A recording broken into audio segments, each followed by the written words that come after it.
The UK government is preparing a major overhaul of the asylum system, and ministers say the changes will follow Denmark's strict approach.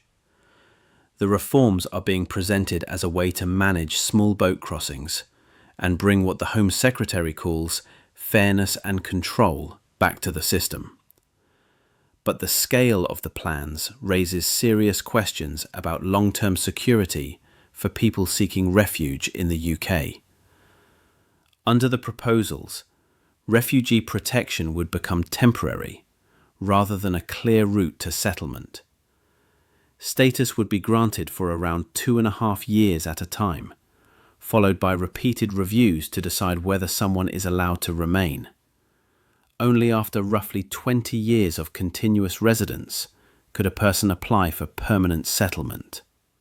Denmark uses the same model, where refugee permits are short, frequently reassessed, and often revoked once officials decide a country is safer, even when the situation remains fragile. The UK government also plans to remove the automatic duty to provide housing and financial support for asylum seekers.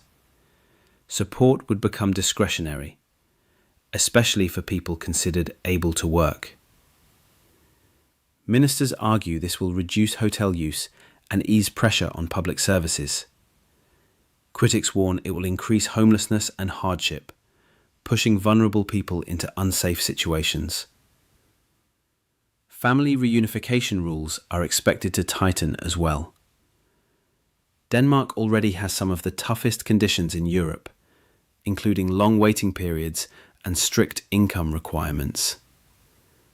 Similar measures in the UK could keep families separated for years.